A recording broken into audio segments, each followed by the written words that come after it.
बोलेगा, कुछ नहीं बोल रहा है।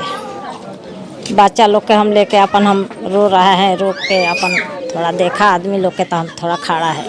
हमको कुछ नहीं कहा रहा है कि हम क्या करेंगे। सारी जिम्मेदारियाँ तो आई, लेकिन हम नहीं बता सकते हैं। नहीं बोल रहा है। अच्छा, नहीं कुछ बोल रहा है। तो ऐसे ही आके घूम के चले जा रहे हैं। हाँ, घूम के चल जा रहा है। जो हम लोग मांग किए हैं उस चीज़ को आश्वासन दे रहे हैं कि नहीं, हाँ ये चीज़ होगा। अच्छा। उसी उम्मीद पर हम लोग कायम हैं, हम लोग उम्मीद लगाए हुए हैं। लगे आप अब लोगों सरकार की तरफ से भाई मेरा इतना करके गया है, भाई मेरा इतना करके गया है कि विभाग की तरफ से हो सकता है जो भी उसका बनता है वो वही उनके हमारे परिवार के सहयोग में योगदान होगा। शहीद जवान गौतम की मां इस वक्त हमारे साथ मौजूद है और अब गौतम तो नहीं रहे हम सब के बीच में, लेकिन यहाँ पर लगातार लोग आ रहे हैं। लेकिन लोग क्या आश्वासन देकर जा रहे हैं आपको? क्या बोलेगा, कुछ नहीं बोल रहा है। बच्चा लोग के हम लेके अपन हम रो रहे हैं, रो के अपन थोड़ा देखा आदमी लोग के तो हम थोड़ा खड़ा है। हमको कुछ नहीं कहा रहा है कि हम क्या करेंगे। सारी अब जिम्मेवारी आपके कंधों पर आ गई है। सारी जिम्मेदारियाँ तो आई, लेकिन हम नहीं बता सकते हैं। तो अब आगे चल के जितने भी उनके भाई हैं, बहन हैं, उन सबको एक पढ़ाना लिखाना, बाकी जो चीज़ें हैं वो अब उस चीज़ को लेकर चलना। मतलब क्या लगता है जो नेता आ रहे हैं कुछ आगे इन लोगों के लिए करने के लिए क्या कुछ वो बोल रहे हैं या नहीं बोल रहा है। अच्छा, नहीं कुछ बोल रहा है। तो ऐसे ही आके घूम के चले जा रहे हैं। हाँ, घूम के चल जा रहा है। ठीक है, इतना आ रहे लोग संतावना। अच्छा, और हैं, चलिए तो बोल नहीं पा रही हैं, लेकिन उन्हीं के परिवार वाले हैं, हम इनसे जानते हैं। और उनका छोटा भाई इस वक्त हमारे साथ मौजूद है, शहीद गौतम के। छोटू बाबू आप इधर आ जाइए। और अभी जितने लोग आ रहे हैं यहाँ पे, खास करके जितने मंत्री और नेता जो आ रहे हैं, वो क्या मतलब आपके बड़े भाई और हमारे जो जवान अब इस बीच में नहीं रहे, लेकिन जो नेता आते हैं वो क्या बोल के जाते हैं? क्योंकि और भी जो लोग हैं, क्योंकि उनकी जिम्मेवारियां जो है आप लोगों के परिवार के ऊपर आ गई है। जो हम लोग की मांग की हैं वो बताइए। ये नहीं बोल पा रहे हैं, ये तो बोल रहे हैं, आप इन्हीं के परिवार वाले हैं। जी जी जी, जो हम लोग मांग किए हैं उस चीज़ को आश्वासन दे रहे हैं कि नहीं, हाँ ये चीज़ होगा। उसी उम्मीद पर हम लोग कायम हैं, हम लोग उम्मीद लगाए हुए हैं। तो नेता क्या बोल के जा रहे हैं यहाँ पे? नेता कि हम आपके साथ हैं, बोल रहे हैं हम आपके साथ हैं, हम लोग साथ। लेकिन आज भी शहीद गौतम का जब घर हम जब देखे भी आके यहाँ पे, वो भी झुग्गी झोपड़ियाँ है, बरसात का पानी उनके घरों में जाता है, लेकिन नेता आकर यहाँ से चले जा रहे हैं। तो क्या लगता है कि इसके लिए हमारे डीएम महोदय का आदेश हुआ है कि मकान उनका एक बनेगा, प्रक्रिया में चल रही है, बहुत जल्द। उसका पैसा कौन देगा? और डीएम महोदय के शायद मुख्यमंत्री आवास फंड के तहत डीएम महोदय द्वारा आदेश हुआ है। बीडीओ साहब का भी यहाँ पे प्रतिनिधि आए थे लोग, तो बता रहे हैं कि आपका एक आवास आवंटित होगा। आवास आवंटित जी होगा। जी, ये जो डॉक्यूमेंट होता है, आधार वगैरह, परिवार का राशन कार्ड वगैरह, ये सब लेके गए हैं लोग। कौन लेके गया? यहाँ से कोई अधिकारी आए थे जिला? ब्लॉक से नहीं, ब्लॉक से कोई कर्मचारी 2 लोग आए थे, फोटो वोटो लेके गए हैं लोग, आश्वासन दिए हैं।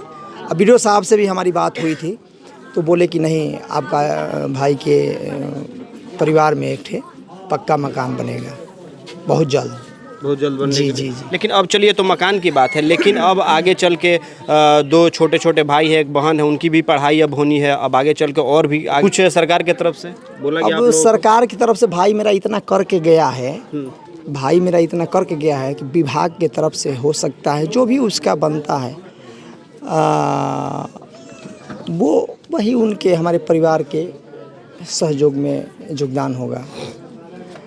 उसी से सहारा, उसी से पढ़ाई लिखाई, खर्चा वर्चा, बाकी हाथ पैर दिए हैं भगवान, तो उससे भी मेहनत किया जाएगा, करेंगे। चलिए, बहुत बहुत मतलब धन्यवाद आपको, क्योंकि इस परिस्थिति में भी आप अपने आप को ये लोग संभाले हुए हैं। ये शहीद गौतम के परिवार वाले थे कि इस परिस्थिति में भी अपने आप को कैसे संभाले हुए हैं। लेकिन राजनीति की रोटियां इस शहीद के घर पे भी सेकी जा रही है। लगातार जो राजनीतिक नेता जो है, खास करके यहाँ के मंत्री, सांसद और वर्तमान में जो सिटिंग एमएलए हैं, और खास करके कई सारे नेता अभी यहाँ से लोजपा के नेता माननीय सांसद चिराग पासवान भी इनके दरवाजे से होकर गए, यहाँ पे आकर उनके तस्वीर पे फूल चढ़ाकर यहाँ से गए। लेकिन क्या इससे इन परिवार वालों का दर्द बांटा जा सकता है? नहीं बांटा जा सकता है, क्योंकि ये जो परिवार वाले हैं वो काफ़ी जिस दर्द से गुजर रहे हैं उस दर्द को हम और आप महसूस कर सकते हैं, क्योंकि ये दर्द अपने आप में एक अनोखी कहानी को बयां कर रहा है। हमारे और आपके परिवार वालों की सुरक्षा के लिए तैनात रहते हैं, लेकिन आज इनके परिवार की सुरक्षा और जिम्मेवारी आपके, हमारे और इन राजनेताओं के कंधों पर है और इस जिला के आला अधिकारियों के कंधों पर है। कहीं ना कहीं आज इस परिवार की जो लाचारी और बेबसी है उस परिस्थिति को यहाँ के अधिकारी और नेताओं को समझना है। यहाँ पर आके राजनीति की रोटियां नहीं सेकनी है, क्योंकि लगातार अब 2024 में चुनाव होने वाला है और उस चुनाव को देखते हुए कई पार्टी के जो नेता है वो यहाँ पर आ चुके हैं, लेकिन आना और यहाँ से लोगों से मिलकर जाना क्या इतना ही बन पड़ेगा उनसे कि इनके लिए आगे आकर कुछ मदद भी करेंगे? क्योंकि विगत वर्षों से कई जवान शहीद हुए हमारे भारत देश के लिए, लेकिन उन परिवार वालों को भूलने में महज 2 से 3 महीना का वक्त लगता है और वो ये वक्त गुजरता है। उसके बाद जो भी नेता हैं वो अपना आलीशान बंगलों में रहते हैं और परिवार वालों को भूल जाते हैं कि परिवार उस 2-3 महीने के बाद किस बदहाली और किस लाचारी व्यवस्था की तस्वीरों को अपने गाँव और मोहल्ले में जिस तरीके से वो जी रहा है, वो लाचारी वो खुद परिवार ही समझता है, वो नेता नहीं समझते हैं। लेकिन मेरा प्रयास ये है यहाँ के राजनेताओं से और यहाँ के अधिकारियों से कि अगर ये तस्वीर आप देख रहे हैं कि ये शहीद जवान की तस्वीरें भोजपुर से ही निकल कर नहीं आ रही है, बिहार, झारखंड, तमाम कई ऐसे राज्य हैं जहाँ से हमारे भारत के जवान बॉर्डर पे शहीद हो रहे, नक्सली हमलों में शहीद हो रहे हैं, लेकिन उनके परिवार को भूलने में काफ़ी ज़्यादा समय नेता और अधिकारी लगाते नहीं हैं। लेकिन क्या इनके शहीद के शहादत को नेता और यहाँ के अधिकारी याद रखेंगे? क्योंकि याद रखना इसलिए ज़रूरी बनता है क्योंकि ये जो जवान है यही हमारी देश की सुरक्षा करते हैं और अपने कंधों पर अपने परिवार को पीछे छोड़कर तपती धूप और बरसात, कई पर्व त्यौहार जब उनके पास आते हैं तो वो अपने परिवार वाले के पास नहीं रहते हैं और वो उस समय भी बॉर्डर पर अपनी देश की सुरक्षा के लिए रहते हैं। लेकिन आज सुरक्षा इनके और इनके परिवार का हमारे उन राजनेताओं के कंधों पर है जो कि राजनीति की रोटियां सेक रहे हैं। तो मेरा ये प्रयास है कि 2-4-6 महीना में आप इस तरह मत भूलिए इनके शहादत को, और इनके शहादत को आप हमेशा याद रखिए। केवल चुनाव और उस वक्त जब ये बॉर्डर पे शहीद होते हैं तो उस वक्त आप इनके दरवाजे पर मत आइए। हमेशा साल, 2 साल या 6 महीना पे आप इन परिवार वालों का क्या हालचाल है उस परिस्थिति को आप जानिए कि किस परिस्थिति में इनका परिवार गुजर बसर करता है शहीदों का।